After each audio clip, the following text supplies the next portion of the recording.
Hey everybody, it's Megan's Book Club here with the fabulous Sally Hepworth, and we are here to talk about all of the things. So say hi, Sally. Oh, hi everyone. Thanks for having me. We have been so looking forward to this chat, haven't we? I know, everybody is kind of freaking out that we're talking. So hopefully we can get some good dirt out of you, because for my May book, we picked Mother-in-Law, and it has sparked quite the conversation already. So first, I want to ask you, what inspired Mother-in-Law? Because I asked my followers if they had any questions for you, and by far the most asked question was, is it because of your mother-in-law that you wrote a book about mother-in-laws? So you take the floor and chat about that. That is always the number one question that I get. In fact, the number one question is your mother-in-law still speaking to you? So right? The answer is yes. And that is because Diana is nothing like my mother-in-law, which isn't to say that I didn't like Diana, because I ended up being very fond of her by the time I finished writing the book, but she's a different woman from my mother-in-law, as you might have seen in my dedication. And of course, I don't have the book in front of me. Let me see. Let's see. I don't even know if I was like so excited. I must have totally, the acknowledgement, or you dedicate. The dedication, it says to my mother. Get it there? Yeah, to my mother-in-law Anne, who I would never dream of murdering. And to my father-in-law Peter, who on the odd occasion I have. Yes, I love that. And that really is the truth. My mother-in-law is fantastic. In fact, I was talking to a friend recently about the fact that the key to a good relationship with a mother-in-law is for the mother-in-law to like her daughter-in-law more than she likes her son. That usually works out to be a very harmonious relationship. And I think that I'm not being too narcissistic to say that that is the case with my mother-in-law. She has no daughters, would have liked a daughter. That's sweet. She cherishes you then. We're close, and she's also one of those mothers-in-law that is always rolling her sleeves up and helping. You know, that's the other key, isn't it, when you've got little children. Now, she lives in the UK, which is perhaps another reason why we get along so well. That's what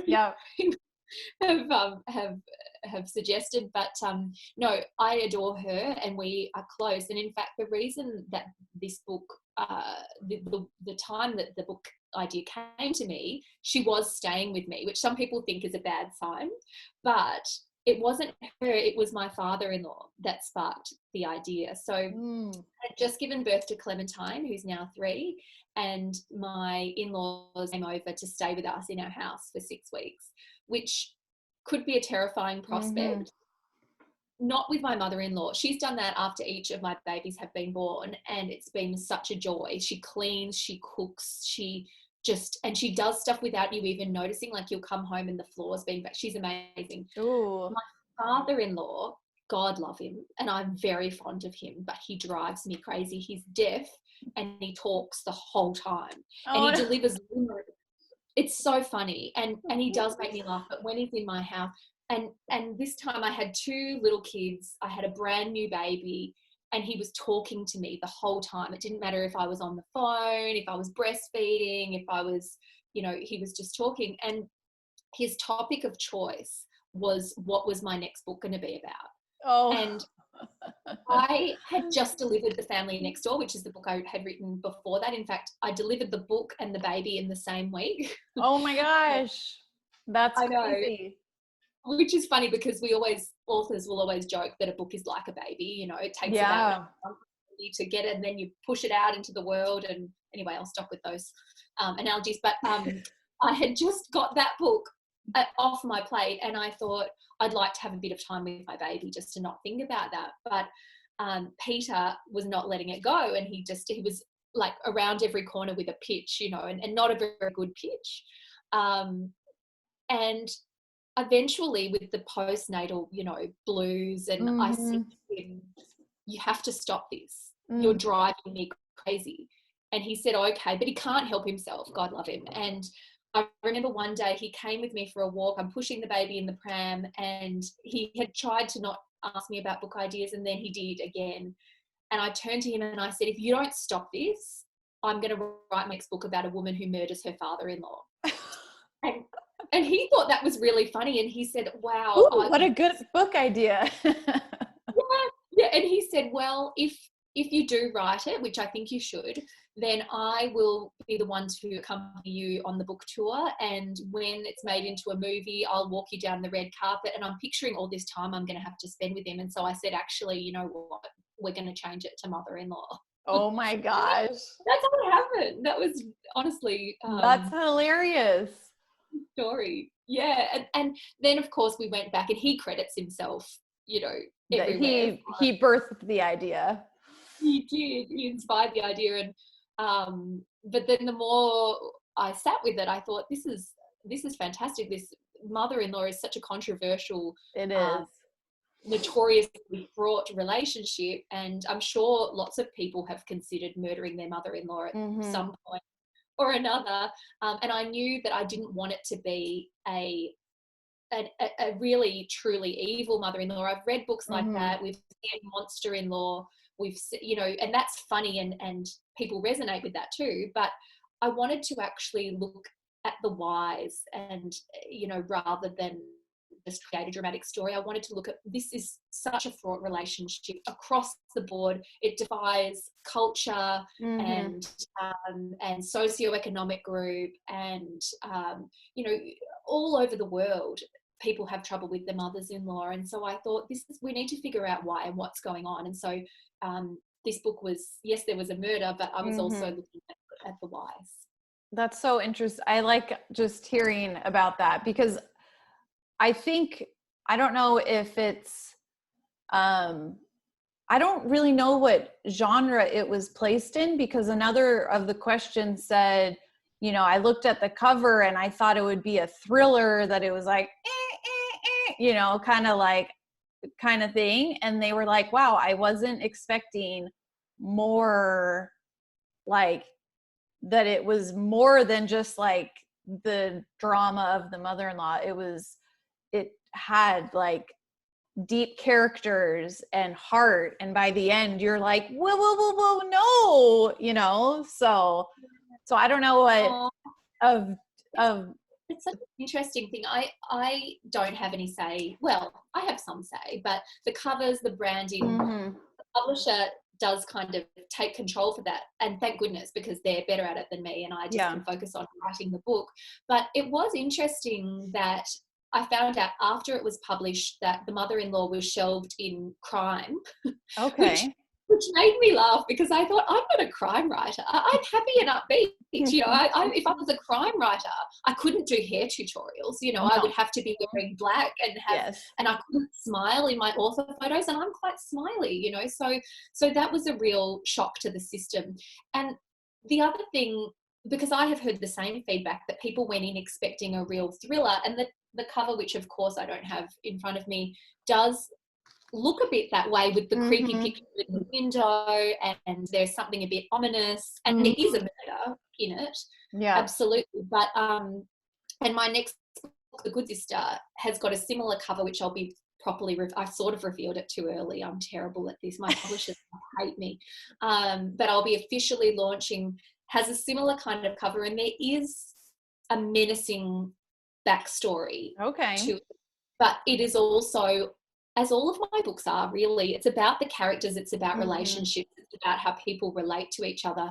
And so, yeah, I guess all I can do is tell people who read my books is that that's what you're going to get. But the people who pick it up off the shelf maybe go in expecting one thing, and I hope that they get to the end and think, well, that's not what I expected, but I liked it anyway. Yeah. Well, and I've told people that, they're like, I'm starting it this weekend, and I've just kind of given a little disclaimer, like, don't expect like a thriller. There's tons of suspense, because as the story's unfolding, it's just like suspenseful family drama where you're like, I gotta know. And so you're just reading quickly. So I think the suspense is really an underlining just feel throughout the book, because you're like, I am so curious how all of this is going to unfold. And I mean, I couldn't put it down. I just was like, so I loved it.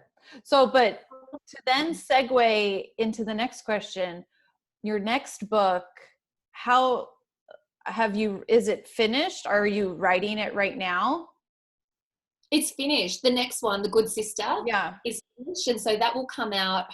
I really, again, I feel I'm making the disclaimer. It's not me. The covers are not me. And the release date is not me. I finished it, but it's not coming out in the US until April. Okay. Year. Although there'll be advanced copies, so I'll get you an early copy. But that's done. And that I finished a couple of months ago. And it's still little bits of editing and proofreading that I'm doing on that. And then obviously the cover reveal. And I've just started my next book, which will be my 2022 book. Oh. Starting to write now, which again, as you were saying, I think it's more domestic suspense is what I think of it. There is that suspenseful element, but it's not a thriller really. But they all have got a similar heart to them. Bit of menace, bit of relationships, maybe a few black laugh, bit of black humor, and hopefully some soul searching about these relationships.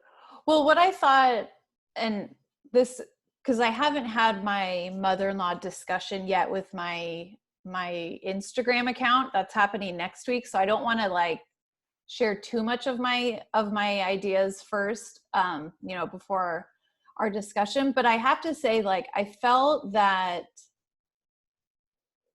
like in books, it drives you a little crazy when people just can't talk to each other. When you're reading, you're like, this could all be solved with a conversation, but really that's not real life. And especially not real life with your mother-in-law. You know what I'm saying? So like in the book, I'm like, oh, there's just like, you're just not on the same page, and like, just have a conversation, and then things would, feel a little, you'd understand each other more. But after I finished and I was just thinking about that, I was just kind of reflecting like, that's just not really how most relationships work. Like, communication is a really hard thing. And a lot of people don't want to have the hard conversations, and even with like anyone that you're associated with. And so as a reader, you're like, just talk to each other. But then as a person, you're like, no, that's really accurate. Yeah, well, I think, and I've heard that before, it's really frustrating that if they could have just talked to each other, then, they would have worked it out. And I agree. And that was part of my frustration in it. But I also think that, especially when, and this is what it really came down to, especially when you've got two women who have had they're different generations for one, they're products of different experiences. Obviously, Diana has had quite an interesting life in her own right, and Lucy had lost her mother, and so was desperate to connect. And I think who you are will really influence how you connect to someone. Diana's really got this belief that you don't you don't ask much of people, you try to give as much as you can, you don't want to be overbearing, you don't want to be her idea of what a perfect mother-in-law would be was quite different from what Lucy's idea of, and actually I think a lot of the time they were trying to please each other but just getting it wrong. Talking to your mother-in-law can be incredibly difficult from the research that I've found with mothers groups and friends. And so people will come, some of my friends after being at their mothers-in-law will say, oh, she was feeding in this or doing this, and I think, well, what, would you say that? And they're like, of course not. I would never say that. Because with women, and I'm generalizing, but we don't want to hurt anyone's feelings, especially our mother-in-law. It's often to do with we're being kind. We're not wanting to hurt anyone. We're wanting we're wanting this relationship to work because it's an important relationship and it's not a relationship that we chose. And certainly for the mother-in-law, if the relationship doesn't work out, they are risking losing their son, their grandchildren. And for a daughter-in-law, same thing, they're risking losing their family too. So the stakes are really high. Yeah. And I think that often people will kind of withhold what they really think in order to what they think will preserve that relationship. Mm-hmm. Yeah. Okay. So we could talk for like an hour about all of this, but the big question is, what are you, and maybe who are you excited about, author and or book? Like, do you get advanced copies? Have you read something where you're like, it's coming out soon and I can't wait and I want to tell everybody? And so what are you excited about right now? Yeah. Well, the book that I'm most excited about reading, which of course has just disappeared. Oh, I know, I've sitting my computer on it. Actually, there's two here. Now you're going to be looking at my nose because I'm going to have to lower it down. Okay. That's okay. I don't know if you have a bad angle, so don't worry about it. Oh, stop. You don't. This has been out for a while, The Switch. Have you read this or have you read? I haven't read it yet, but I love the flat share so much. I tell everybody to read it. And so I am dying to get that book. Me too. And I have had it for a while, but I just, at the moment, I've got all these books that I need to read for events that I'm doing or for Blurb, obviously we get advanced copies to Blurb. And hang on, I'm going to get that one. Okay. This one is one that I just blurbed, and this is obviously the advanced copy. It's called Good Neighbours, and it's by Sarah. I don't know this one. It's just, now this actually isn't even an advanced copy. They've just printed it out for me. Yeah. But Sarah Langan, and I hadn't read anything from her. I haven't heard of her. So she's a horror writer. She writes horror. I don't read horror. And so I hadn't heard of her, but then she's quite well published. And I was sent this book, which is not horror. Okay. But it has this kind of, when I found out because I then really loved it and I went and stalked her, and you can sense that menace. So it's about it's called Good Neighbours. It's about a neighborhood in the US. Embarrassingly, I can't remember where it is, but it could be anywhere in that sense that it's a cul-de-sac and everyone's into each other's business, and then a sinkhole opens up in the street. I'd never heard of a sinkhole. Oh, that's like my worst nightmare. We lived in Florida and that happened a lot.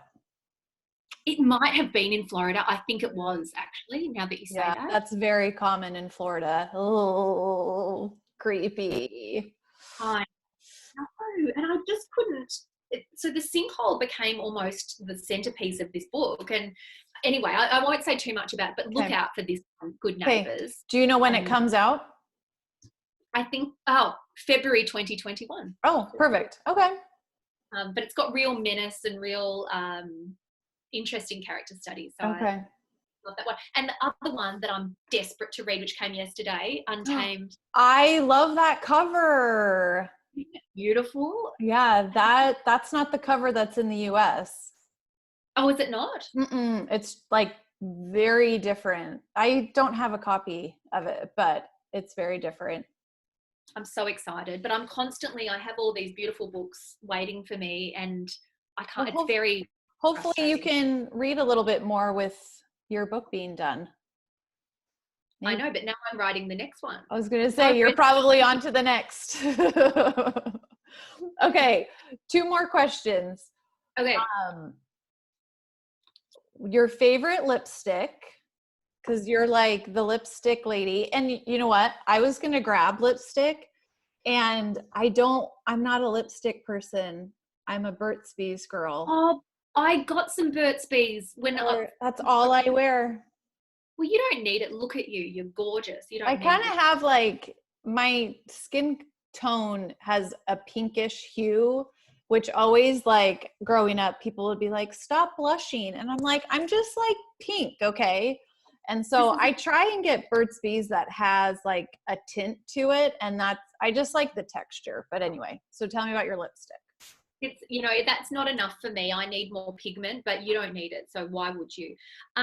I had got out a bunch of lipsticks to show you because I can't just have one. Okay. But then this morning, a package arrived, not the one that I showed you before, Yeah. and I thought it was my husband's guitar stuff that he's been I getting every day.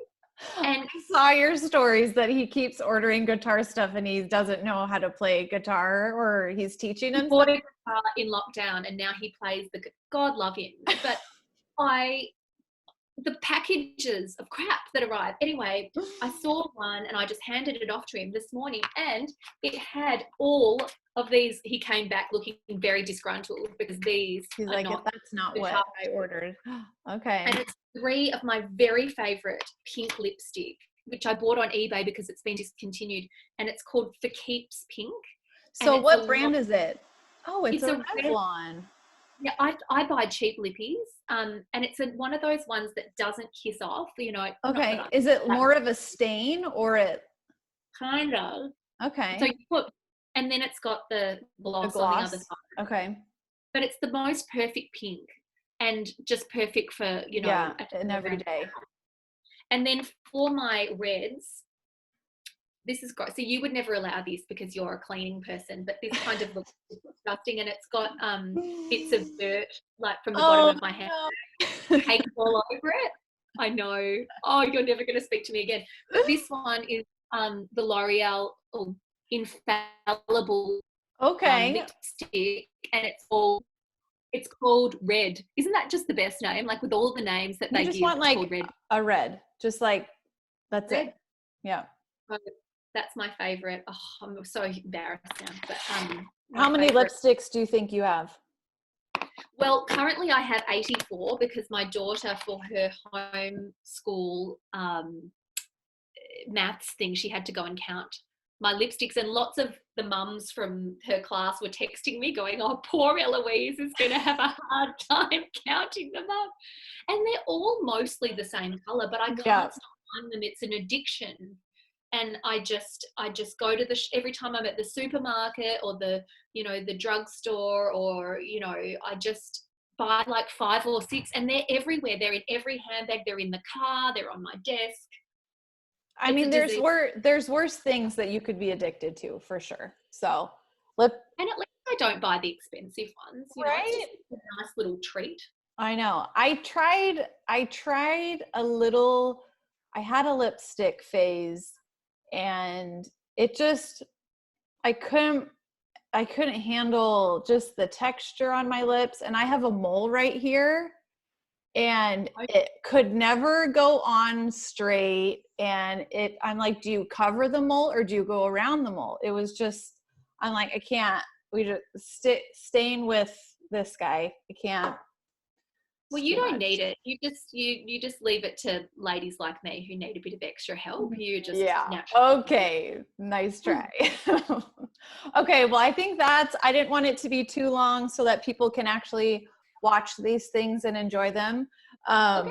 Because, you know, anyway. But anyway, it's actually getting dark out here because it's my nighttime and it's your start of Thursday. Just getting started. I know, but I'm so glad we could do this, and let's just make this a thing that every time a book comes out, we have a chat. I would absolutely do that. Or not even when a book comes out, we'll just talk again. Anytime. Absolutely. We'll just talk again. Okay. Do you have any last minute things you want to say to the people, or? What can I say that's important? Keep reading. Keep washing your hands, and keep wearing lipstick. There you go. You heard it first. Okay. See ya.